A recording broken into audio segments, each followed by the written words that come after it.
फटाक 30 सेकंड में खबरें डाउनलोड कीजिए तक ऐप। देश में कोरोना का खौफ खत्म नहीं हुआ।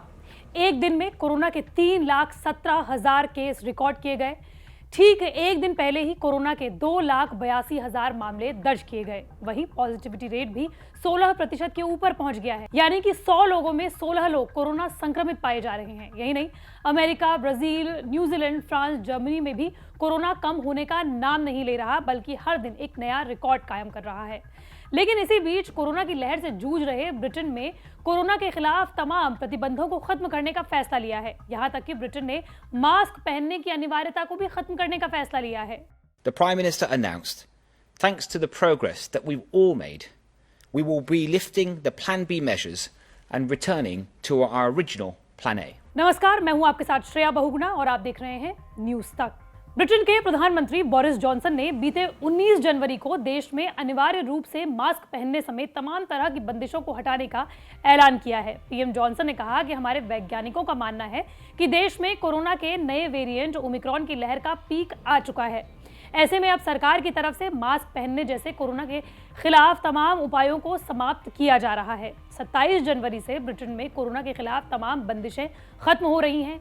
यही वजह है कि ब्रिटेन के पीएम जॉनसन ने कहा है कि देश में ओमिक्रॉन के हालात को देखते हुए कई प्रतिबंधों में छूट देने के बाद ब्रिटेन में अब लोगों को वर्क फ्रॉम होम करने को नहीं कहा जाएगा। वहीं हर जगह पर मास्क पहनने के नियम को भी खत्म कर दिया गया है। अब लोग चाहें तो पब्लिक प्लेसेस पर बिना मास्क के घूम सकते हैं। इसके अलावा स्कूलों में भी मास्क पहनने पर पाबंदी को हटा दिया गया है। दिसंबर 2021 में जब कोरोना के भयंकर केसेस ब्रिटेन में आने लगे थे, उस वक्त बोरिस जॉनसन सरकार ने कोरोना के खिलाफ प्लान बी बनाया था, जिसमें वर्क फ्रॉम होम शुरू कर दिया गया था, कर्फ्यू तमाम जगहों पर लगा दिया गया था, कई जगहों पर लॉकडाउन तक लगा दिया गया था। इसके अलावा बूस्टर शॉट शुरू कर दी गई थी और हर जगह मास्क पहनने को अनिवार्य कर दिया गया था। लेकिन अब सरकार का कहना है कि इन प्रतिबंधों से छूट दे दी गई है। लोग बिना वैक्सीनेशन भी भीड़ में शामिल हो सकते हैं, ऑफिस जा सकते हैं और बिना मास्क घूम भी सकते हैं। जॉनसन ने संसद को बताया कि कोरोना के नए आंकड़े बताते हैं कि देश में ओमिक्रॉन लगभग अपने चरम पर पहुंच चुका है, जिसके बाद कोरोना प्रतिबंधों में छूट दी जा सकती है। ये छूट 27 जनवरी से शुरू होंगी। लेकिन जहां तमाम देश लॉकडाउन जैसे अलग अलग प्रतिबंध उठा रहे हैं, तो ब्रिटेन ने प्रतिबंध हटा क्यों लिए हैं? ये सबसे बड़ा सवाल है, जिसका जवाब आप भी जानना चाहते हैं। तो इसका जवाब है कि बोरिस जॉनसन को है पीएम की कुर्सी जाने का डर।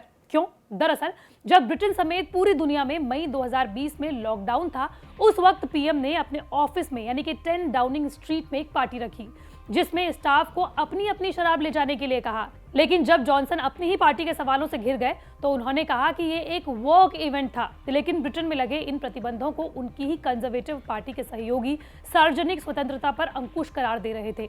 अब पाबंदियों में ढील आलोचकों के लिए रियायत के तौर पर देखी जा रही है, जो इस बात से खासे नाराज हैं कि प्रधानमंत्री और उनके कर्मचारियों ने डाउनिंग स्ट्रीट पर पार्टी का आयोजन करके कोविड नियमों का उल्लंघन किया, लेकिन वहीं दूसरी ओर पूरे देश भर में लॉकडाउन लगा दिया। लेकिन कोरोना के ज्यादा मामलों के बीच भी ब्रिटेन में प्रतिबंधों पर ढील देना पूरी दुनिया के लिए खतरा हो सकती है। ब्रिटेन ने जो तमाम तरह के प्रतिबंध हटा दिए हैं, उस पर आप क्या सोचते हैं? हमें कमेंट बॉक्स पर जरूर बताइए। मंडे टू फ्राइडे में इसी तरह की वीडियो आप तक लाती रहूंगी। अगर आप भी किसी टॉपिक के बारे में जानना चाहते हैं तो कमेंट बॉक्स पर जरूर बताइए।